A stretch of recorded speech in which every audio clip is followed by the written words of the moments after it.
Welcome to the Living Artist Podcast. I'm your host, Preston M. Smith.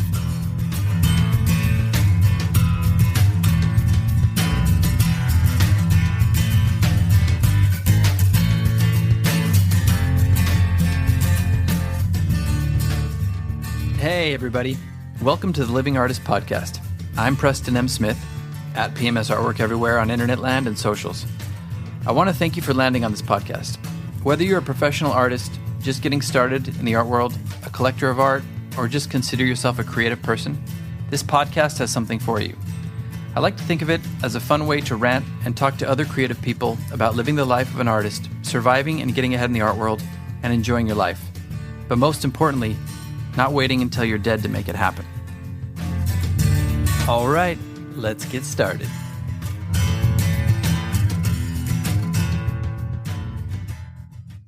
My dad works in B2B marketing. He came by my school for career day and said he was a big ROAS man. Then he told everyone how much he loved calculating his return on ad spend. My friends still laugh at me to this day.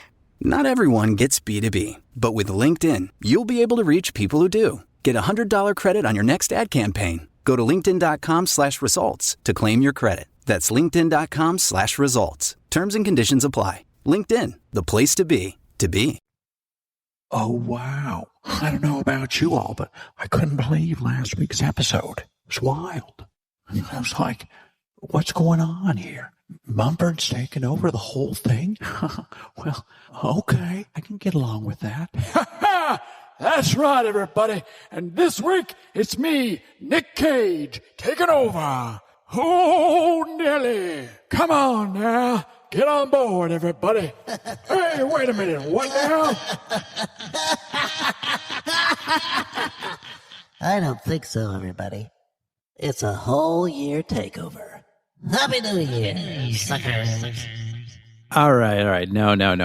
That's not going to happen. Unless, of course, you wanted to. Right into the Living Artist Podcast, P.O. Box 4... No, just kidding. We don't have a P.O. Box. Welcome to the first episode of 2025. That's right, people. We're back in action and looking forward to this year.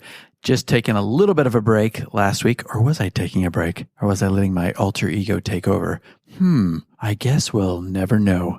But what do we got in store today for the first episode of 2025? Well, start off with some news. I know I did talk about, taking some time and trying to heal and all that. Still in progress, still devoting about 5 or 6 hours a day to my healing. It's a major undertaking, but you know what? It's worth it. And it is a new year, and I'm looking forward to getting back on track, hopefully some point soon. And it started off the new year actually last night with 5 separate painting sales. So grateful and excited to start off the year with 5 sales. Going to be putting those together somehow at home, hopefully with the help of my wife, because I'm not at full capacity, but going to get those out to the collector. And yeah, it's a great way to start off the new year with 5 sales. I actually had 6, but one kind of fell through. It was going to go to Dubai, and the payment kind of failed for some reason. So that's a work in progress. That may or may not be happening. But we'll take 5. That's a good way to start off the new year. And, rather than talking about what's your New Year's resolution for this year, I'm going to talk about more habits and maybe resolutions, but how to, more importantly, anchor those so you can get the most out of them. Because we all know that New Year's resolutions fail almost all the time. People typically do them for about 2 or 3 weeks into the new year, and then they just fall flat. I'm talking more about goals and, resolutions that we can kind of stick by, things that really matter to us, and how we can kind of anchor those into place with some emotion or some deeper meaning. And I'll give you a couple examples. In my own life, when I was drinking, and that was for many years, and it was something that was so tied to my identity and to my social behavior, going out with people, what I thought an artist was like, my own identity as a person, my own coping mechanisms, so on and so forth. There's really a lot of reasons why drinking was something that was so deeply ingrained in me and was hard to break the habit of. And the way I did it, well, I did it two ways. I kind of inoculated myself. I've said this before on the podcast. I did the Princess Bride approach where I kind of took little bits and weaned myself off so I didn't ever have to be like, I can never do this again. Because I think when you put that on yourself, you can never do something again, it kind of makes it more appealing to do it again. So I wanted to, first of all, not do that. So I kind of weaned myself off and, I could taste it from time to time, or I could have a glass of wine from time to time, and it just didn't have the same effect. But the real way that I anchored this behavioral change into my life was I tried to find something that was more powerful and impactful in my life. And one of the things that I like is health and longevity and productivity and all these things. And I decided, rather than going out and being peer pressured in to drinking, because that's what the societal norm was, or that's what maybe my friends would be doing at the time, I anchored that in by having a value system where I was like, you know what? I am actually getting a leg up on people. Not only am I not going to be influenced by people just, oh, come on, man, just drink. We're all drinking, whatever. Rather than falling victim to that whole thing, I had a stronger anchor in my mind, which was I am actually on a different level with my non-drinking. I'm healthier. I'm happier. I'm more productive. I can get more done. I don't have to worry about not feeling well the next day or having my sleep be demolished and having a lower productivity. I almost kind of looked at it as a superpower. Like, this is a superpower for me to not drink. So when I went out and people would, try to get me to drink or ask, I would be like, no, I would almost see myself as in a different league. And I know that sounds kind of like, oh, I see myself as being better than you. I know it's not that. It's just that I saw it as an advantage. I saw it as an advantage that I could hold on to that made me better in my own life. And I almost felt sorry for people that had to drink, because it was like, well, you're just falling victim to this societal norm. And, oh, we think this is what we're supposed to do, so we're going to do it. And then you pay the consequences later with a hangover or, just with bad sleep or lower productivity. So I always looked at it that way, and I anchored it in that way. And that was so much more powerful. And moving forward with the other example of, fighting this disease that I have, it's been really debilitating and horrific and just, a constant threat to me. But I have decided I'm going to just make my job to get over this thing and to tackle it from day to day. And I've been doing that for a while. And my productivity's gone down a little bit with my art and my job, because I haven't really been able to do most of my stuff, and I haven't really been in the right mental state, or haven't really been able to handle stuff from a hormonal or, a nervous system level, because my nerves have just been screwed from this whole thing. And I just, you go into these panic attacks and you leave the house and you feel like you're going to break down. It's a horrible, horrible feeling. But I decided I'm going to do this and anchor this in, because not only will I be able to get back to my life, get back to my productivity, get back on track with my art, but also it's going to make me a healthier and more bulletproof person moving forward, because of all the things that I've learned to do, all the different detox and dietary and lifestyle changes and biohacks and all that stuff. Maybe I'll go into that in an episode sometime, but just suffice it to say for this episode that I was doing all that to obviously get well, but I'm anchoring it in even stronger by knowing that this is going to set me down a better path in the future of being stronger and better, higher performer, more resilient, but also with some self-care in there, which is going to make me a healthier person and a happier person and a more balanced person and a more present person. So, balancing all that stuff out and, being able to optimize my diet, optimize my cellular wellness, everything. Just, you can run across the board.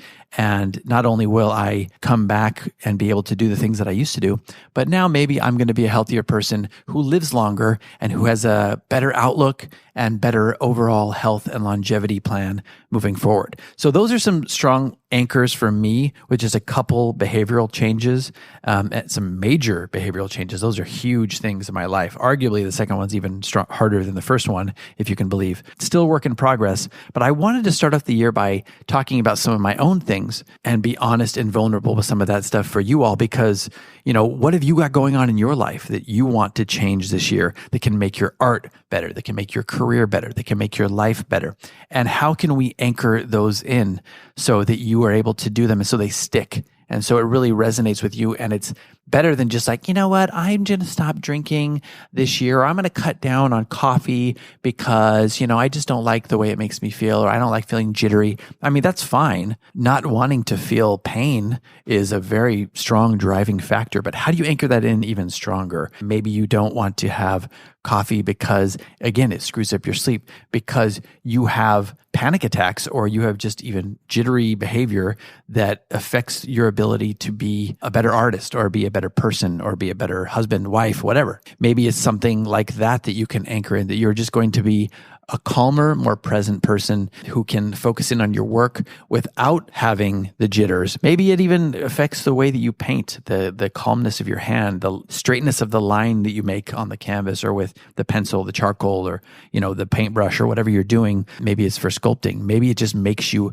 a better artist in that way. Maybe you want to start getting out there more and getting your work into more galleries, either online or brick and mortar.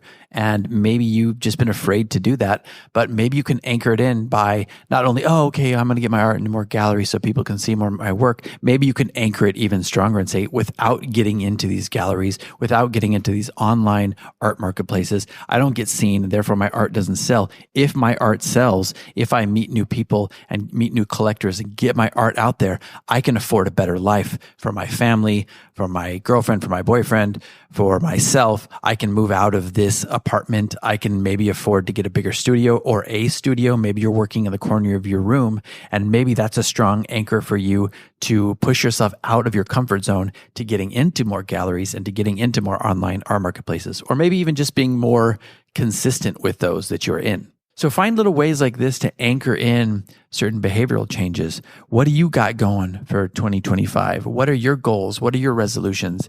And more importantly, how can you find something that resonates with you, that has like a deeper emotional anchor or a performance anchor or a belief system anchor to it that can make you actually stick to one of these resolutions or behavioral changes? I'd be excited to hear what you come up with and what you got going for 2025. Write me a comment, reach out on social media, or leave a comment on your podcast app of choice. I'm not really going on social media at the moment. I've been giving my nervous system a break so I can try to heal. It's a work in progress, everybody, but I'm doing every little thing I can to get back on track, and I'm still trying to deliver some good content to you. And yeah, I'm still doing it. I'm still painting when I can. I am still working. I got 5 paintings being shipped off this week, later on in the week. So, the production is still going. The art machine is still in motion. Looking forward to getting that going even more and more this year and getting back on track. And I wish that for all of you too. Maybe not getting back on track, but maybe just optimizing what you're doing and getting more focused and getting a clear goal of what you want to achieve and how you can anchor that in. So that's it for today, everybody. Thanks for listening to the first episode of 2025. We actually have season 6 coming up this year in March, early March. I can't believe this will be the 6th season of The Living Artist, but I am grateful for all of you for sticking around, for listening to the pod, and for getting inspiration. And you know what? If you want to leave a review on Apple Podcasts, a 5-star review, if you do that, I would shout you out on the podcast this year and even put a link to your website or your social media on the description of the podcast episode. So just a little incentive, anchoring that in. See what I'm doing here? We're anchoring in something, giving it a little bit more value, a return value for something that you might be able to do for the podcast. I can do back for you by giving you maybe a couple more eyeballs on your work. So that's it for the podcast, everybody. Hope you're doing well and hope you had a great holidays. Hope it wasn't too stressful. Hope you are getting ready to get busy. Hopefully you're getting ready to get ready and get busy. Get busy, everybody. Yeah, we'll leave it at that. We'll leave it with a little crazy Nick Cage voice from Raising Arizona. Oh, that's right, honey. All right. On that note, we will see you next time on the next episode. Take care, everybody. Well, I don't know what you think I sound like in real life, but I don't sound like that. I can guarantee it. Okay, fella, getting loud. Maybe we can just take it down a notch. A little less, oh, wow, and a little more, okay. Why don't we try that, okay? It'll be wild. Oh, brother. Hope you don't have to listen to this all season. Bye for now, everybody. This has been the Living Artist Podcast. Thank you so much for listening. I just want you to know that I appreciate you being here, and I'm grateful to be in your ears. Your art and creative life on this planet is meaningful, so thank you for sharing it with me. If you like this podcast, whatever platform you're listening to it on, please subscribe and share it with your friends. You can also leave me a positive review to show your support. This helps me to reach more people with the algorithmic magic and keep the show going strong.